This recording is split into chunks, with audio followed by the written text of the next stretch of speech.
Special meeting of the Gainesville City Commission for October 9th, 2023. We call this to hear a recommendation from the city attorney regarding one of the findings in our Auditor General's report. Good morning. So, Mr. Attorney, do you want to, well, actually, Madam Clerk, go ahead and read this in. We have the adoption of the agenda, Mayor. Right. So moved. Second. Okay, we have a motion and a second to adopt the agenda as distributed. I would note one item in the recommendation on number one there. It's missing where the number 2 should be. Between October 3rd, 2023 and the word decline, there should be a number 2. Just that's up there. All right, I see no lights on this. All in favor, say aye. Aye. Any opposed? All right, we have an agenda. All right, Mr. Mayor, we have 2023-994 State Auditor General Audit Operational Audit Report, 2022-087, finding number 8 for Reichert House Youth Academy Program, with a recommendation that the City Commission acknowledge receipt of the City Attorney's memorandum dated October 3rd, 2023, decline to expend further resources related to past records of non-city entities that purportedly acted in support of Reichert House, and request the State Auditor General to consider finding 8 of the preliminary and tentative findings resolved as no occasion to correct, similar to the other Reichert House related findings. Very good. Mr. Attorney, did you want to address this, please? Yes, sir, Mr. Mayor, thank you. We brought this meeting together just as in an effort to facilitate the commission requesting that the Auditor General in their preliminary and tentative findings to reconsider their earlier finding of partially correct for finding 8 in their report. I'm happy to report that they, in fact, I copied them upon this request to you, and they, in fact, have taken action, positive action in favor of the city.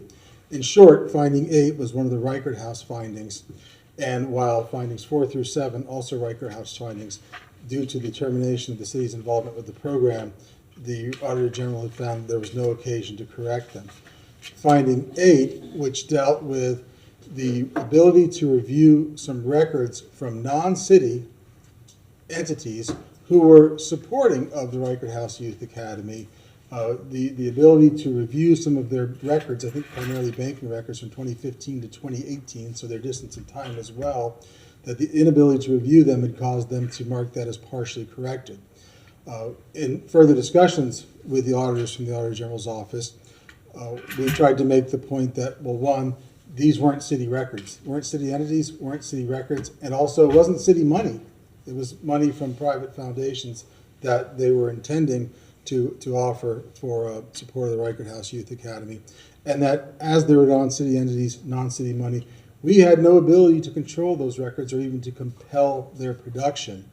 And finally, even if we were able to somehow compel their production, the resources that it would take to do so would not be fruitful, frankly, because, again, it's not city money.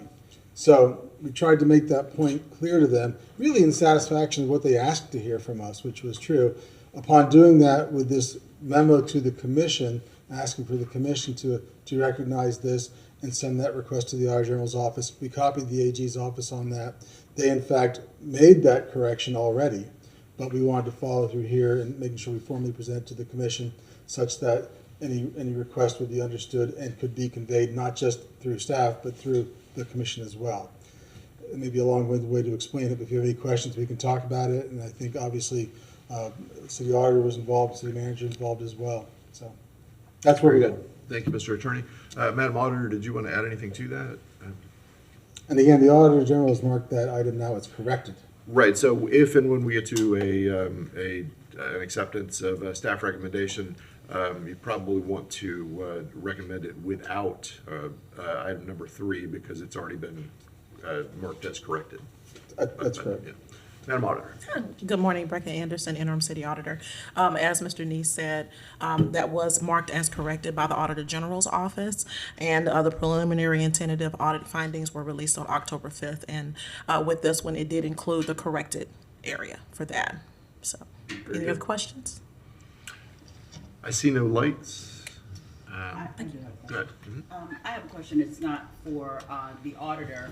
And it's slightly separate and aside from this, but we understand that the Reichert House is being stood up by agencies outside of the city at this point. And I'm curious, which ones are they, Madam Curry? Are you able to give us a little bit of insight about some of the agencies that are participating in that process? Mr. Mayor, members of the commission, at this point in time, I really can't. This commission set aside $250,000 in the budget for the current fiscal year. My staff is right now in the process of putting the scope around a request for proposals that will go out. And with that, we will seek information or seek proposals for many entities out there who are interested. There had been some interest from Palm Breeze, from Black on Black, but I'm not sure of any other interest beyond that. But because these are city funds, we do have to open it up for whoever is interested, and that will occur probably within the next month and a half or so. That is the RFP from the city to whoever is interested in submitting a proposal for those after-school care services that were provided by Reichert.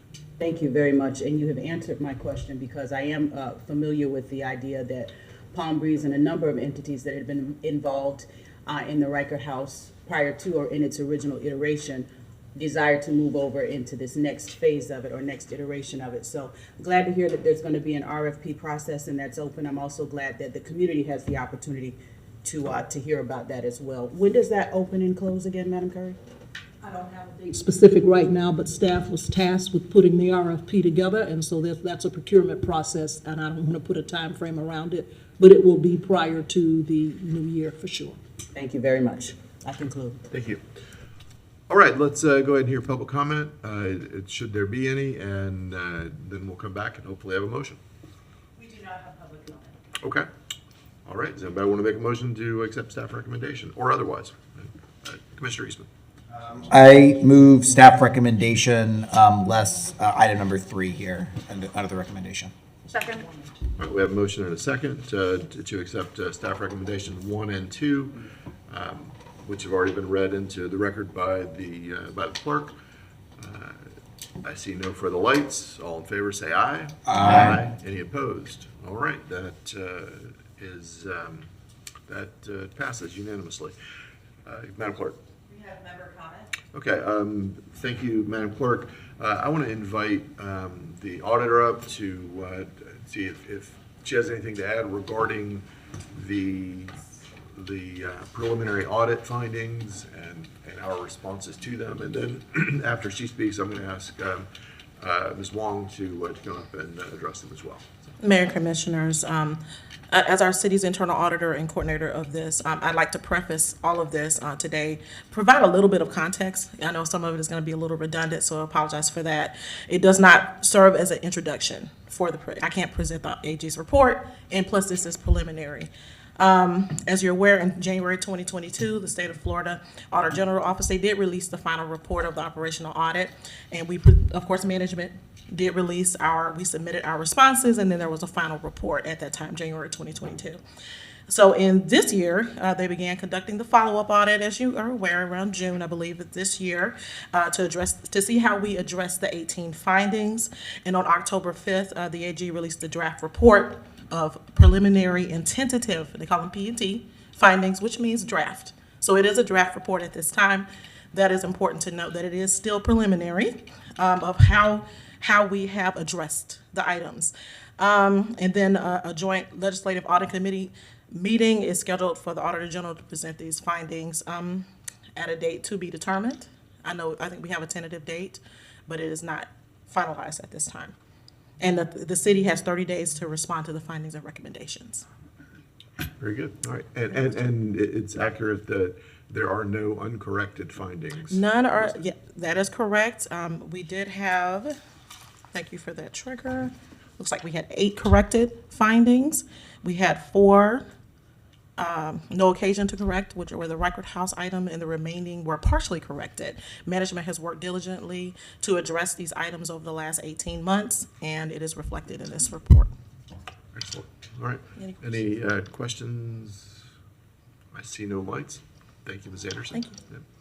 Yep. Ms. Wong, would you like to come up and talk about our management responses? Good morning, Mayor and Commissioners. Sue Wang, Finance Director. We provided the draft management response to everybody this morning. It was distributed. We will certainly make it available to everybody after this meeting. We just received the preliminary and tentative findings on Thursday. We worked on it. I would like to give everybody a summary of the management response to these findings. As you all know that there are 18 original findings. 8 of those have been corrected, and 4 are no occasion to correct, and 6 are partially corrected. And this is really showing the monumental progressive action taken by the city ever since the original audit was issued in January of 2022. So at this time, I would like to recognize the city auditor, Ms. Rebecca Anderson, for her effort in coordinating the audit. I would like to recognize our internal controls manager, Cesar Liu. He has put in so much effort in getting the responses from everybody, from all the departments. I would also like to recognize Ms. Eileen Marzak, who's been assisting Cesar on this effort.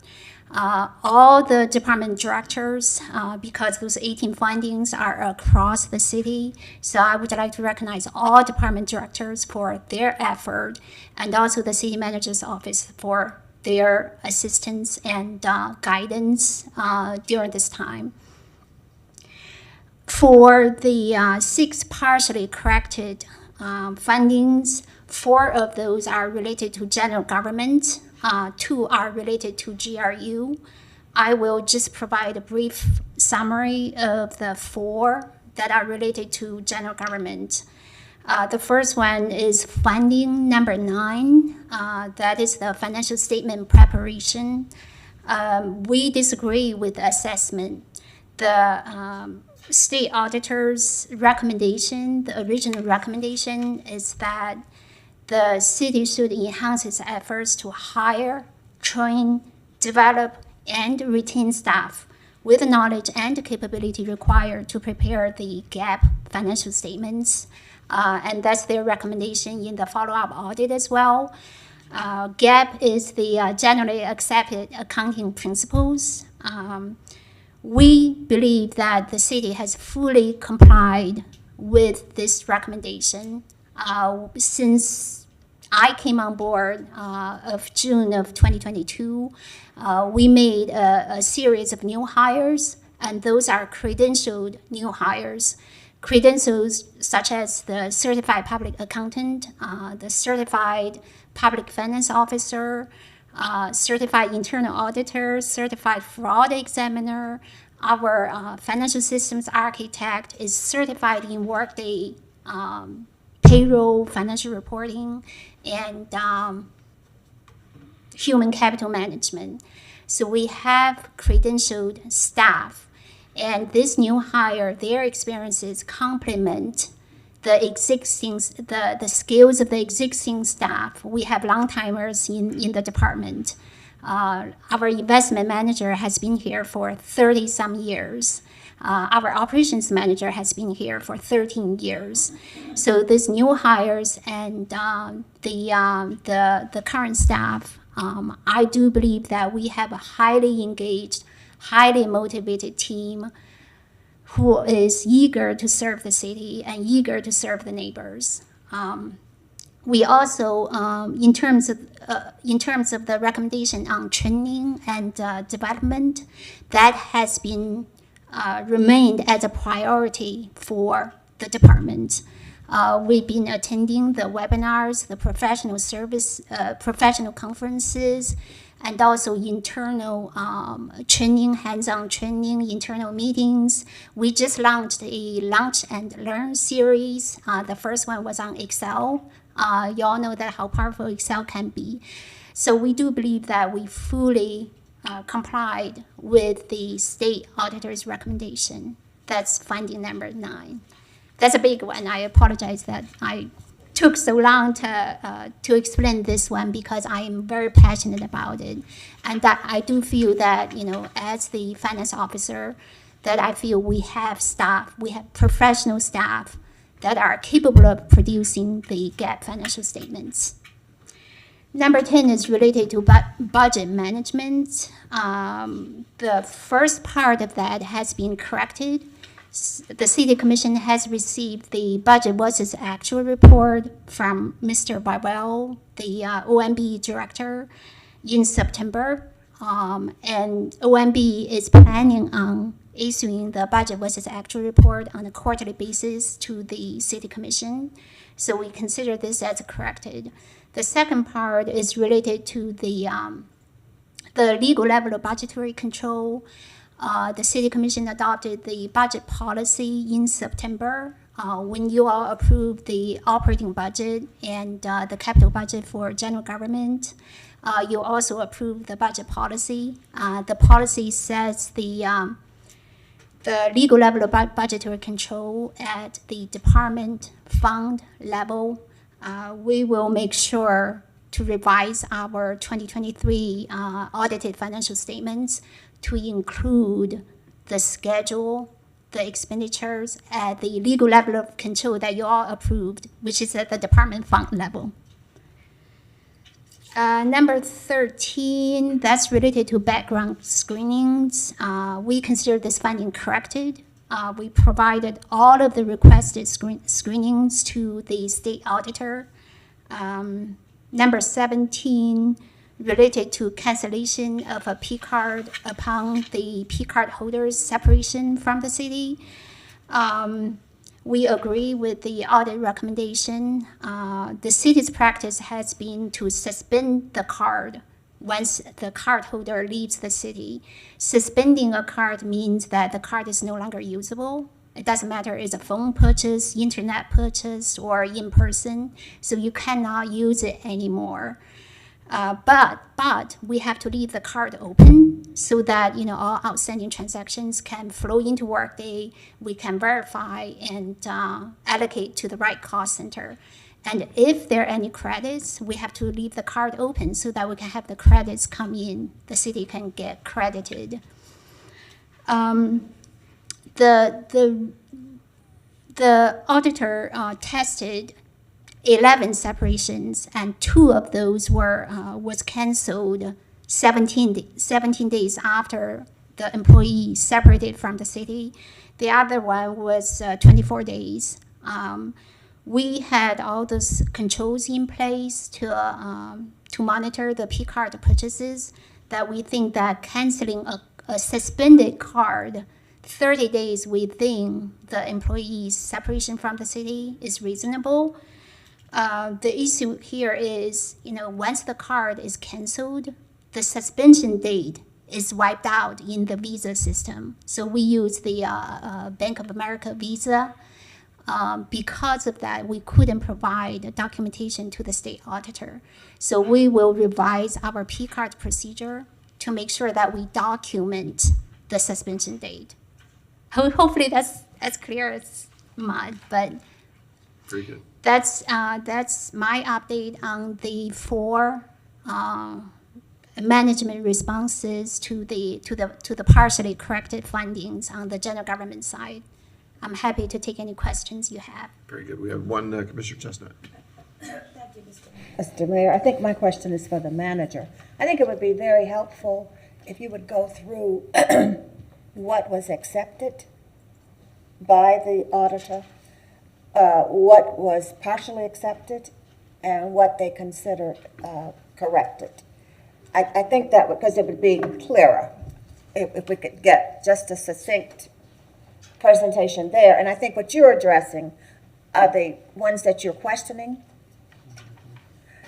And I think we need to start with, for the public's sake, what was accepted, what was not accepted, and the importance, please, the importance of having the term, what is it?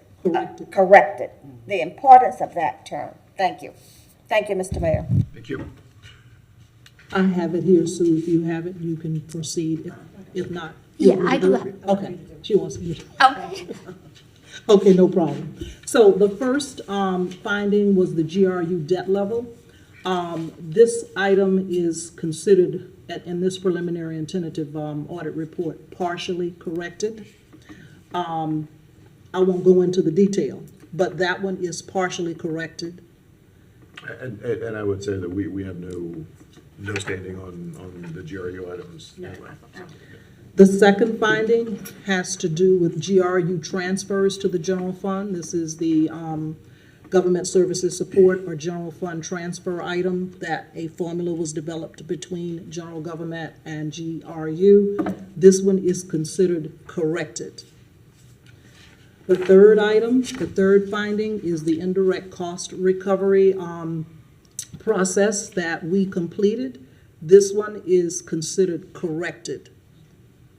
The fourth item is the fourth, fifth, sixth, and seventh item are Reichert House Youth Academy findings. They were assigned no occasion to correct. Item number 8 is the item that you dealt with a few moments ago relative to the not-for-profits. It was originally deemed partially corrected, but it was, as of last Thursday, deemed corrected by the auditor. Number 9 is the financial statement preparation, which Ms. Wong just went through a few moments or so ago. This item is considered partially corrected.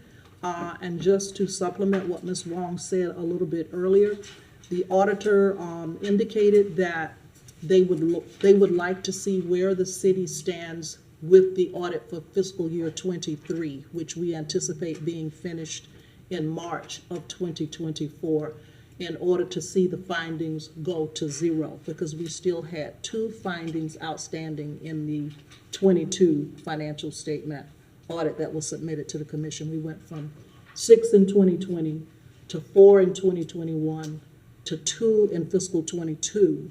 And those 2 bank reconciliations and month-end reports have been corrected by the city, but they have not been presented, of course, to the state auditor because the audits haven't occurred yet. They are anticipated to be finished in March of 2024, and hopefully those 2 findings will fall off. They considered the financial statement preparation partially corrected, and that again is what Ms. Wong had addressed. Finding number 10 is the budget management, which she addressed as well relative to the ACFR and the budgeted level being at the department level versus the project level.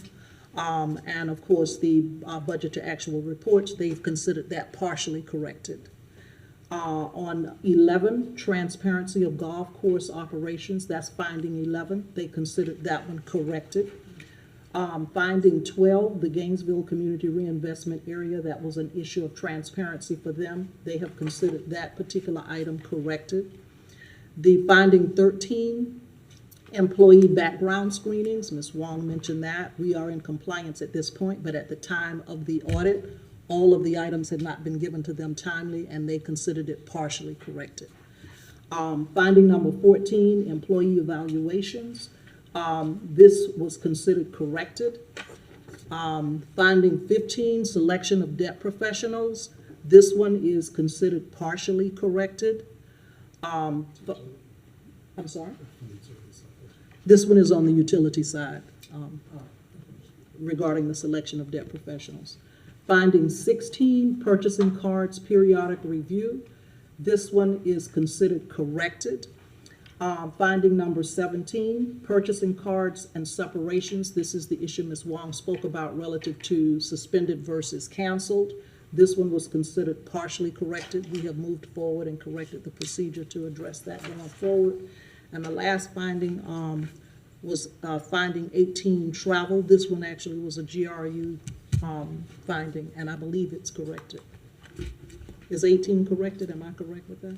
It is corrected. So that takes you through the 18. So there are a total of 18 corrected, 6 partially corrected, and 4 no occasion to correct.